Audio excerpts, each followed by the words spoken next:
ನೇತ್ರಾವತಿ ತೀರದ D ಗ್ಯಾಂಗಿನ master mind ಇದಾರಲ್ಲ, ಆ ದಾವೂದ್ಗೆ ಕ್ಷಮೆ ಕೊಡಬಹುದು ದೇವರು, ಆದ್ರೆ ಈ ಡಿ ಗ್ಯಾಂಗಿನ ಧರ್ಮೋದ್ಯಮಿಗಳಿಗೆ ಕ್ಷಮೆ ಇಲ್ಲ. ಹಲೋ ಸ್ನೇಹಿತರೆ, ಎಲ್ರಿಗೂ ನಮಸ್ಕಾರ. ಜನತಾ ಏಜೆಂಟ್ನ ಹೊಸ ವಿಡಿಯೋಗೆ ಎಲ್ರಿಗೂ ಸ್ವಾಗತ.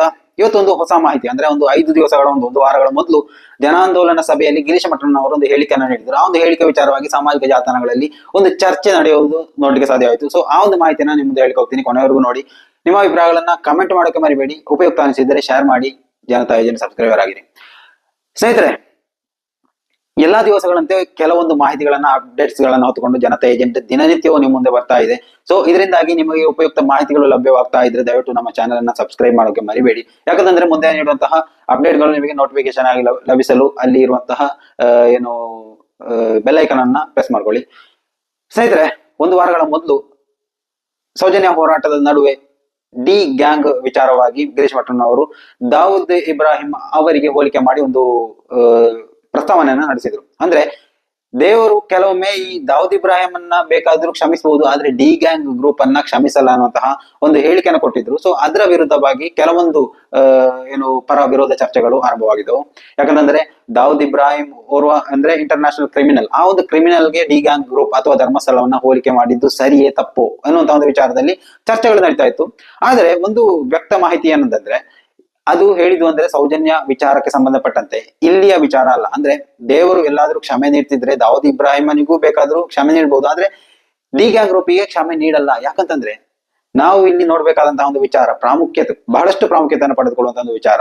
ಒಂದು ಊರು ಧರ್ಮಸ್ಥಳ ಎನ್ನುವಂತಹ ಒಂದು ಗ್ರಾಮ, ಆ ಒಂದು ಗ್ರಾಮದಲ್ಲಿ 1, 2, 3 ಅಲ್ಲ, 462 ಅತ್ಯಾಚಾರ, ಕೊಲೆ, ಅಪಹರಣ, ಆಮೇಲೆ ಮಿಸ್ಸಿಂಗ್ ಕೇಸ್ಗಳು ಇವೆಲ್ಲವೂ ಸೇರಿಸಿ 462 ಕೇಸ್ಗಳಲ್ಲಿ 95 ಮಹಿಳೆಯರು.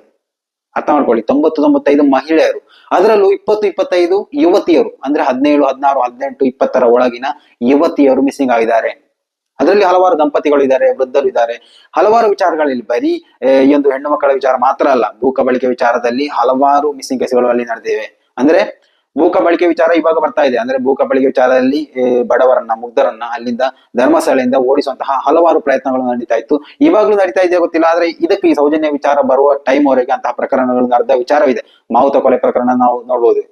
ಅವರ ಕುಟುಂಬಸ್ಥರೇ ಬಂದು ಇವಾಗ ಕೇಸ್ ದಾಖಲಿಸಿದ್ದಾರೆ, ಮತ್ತೆ ಮರು ತನಿಖೆ ಆರಂಭಿಸಬೇಕು ಅನ್ನುವಂತಹ ಒಂದು ಕೇಸನ್ನ ಅಲ್ಲಿ ಮಂಗಳೂರಲ್ಲಿ ದಾಖಲಿಸಿದ್ದಾರೆ.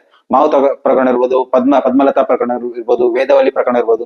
ಇವೆಲ್ಲವನ್ನ ನಾವು ನೋಡ್ತಾ ಹೋದ್ರೆ ಸೌಜನ್ಯ ಪ್ರಕರಣಕ್ಕೆ ನಡೆದಂತಹ ಹೋರಾಟ ಈ ಮೊದಲು ಯಾವುದೇ ಪ್ರಕರಣಗಳಲ್ಲಿ ನಡೆದಿರ್ಲಿಲ್ಲ.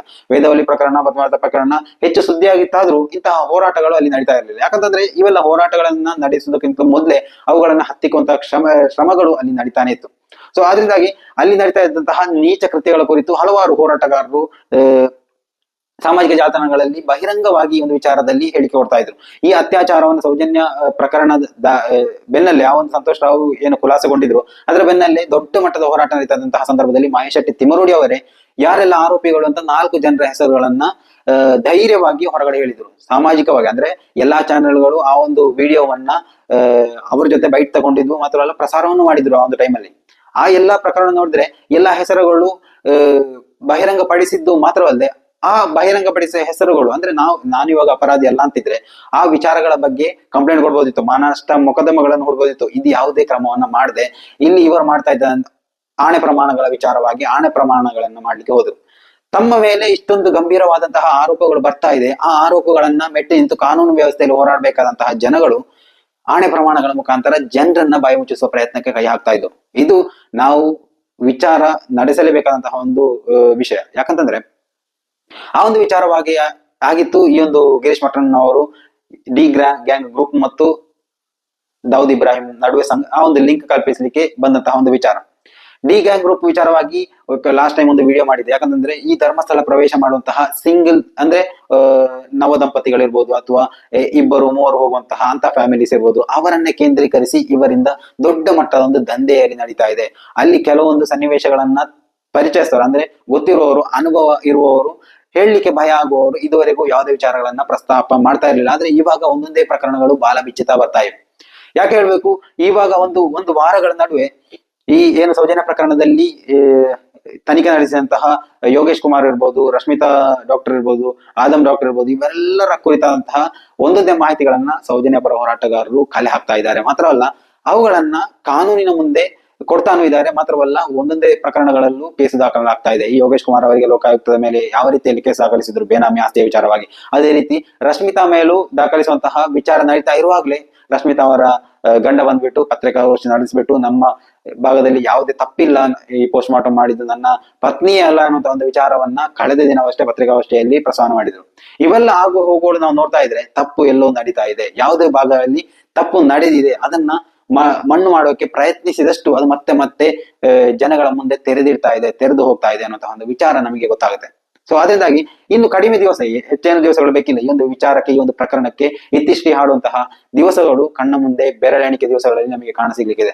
ಸೊ ಅಲ್ಲಿವರೆಗೂ ನಾವು ವೇಟ್ ಮಾಡೋಣ. ಏನೇ ಇರಲಿ, ಉಪಯುಕ್ತವಾದಂತಹ ಮಾಹಿತಿಗಳನ್ನ ನಿಮ್ಮಂದ ತರಲಿಕ್ಕೆ ಅತ್ಯಂತ ವೇಗವಾಗಿ ಶ್ರಮಿಸ್ತಾ ಇರ್ತಾನೆ. ಸೊ ಮುಂದಿನ ಮಾಹಿತಿಯೊಂದಿಗೆ ಮತ್ತೆ ಭೇಟಿಯಾಗೋಣ. ಅಲ್ಲಿವರೆಗೂ ನಮಸ್ಕಾರ.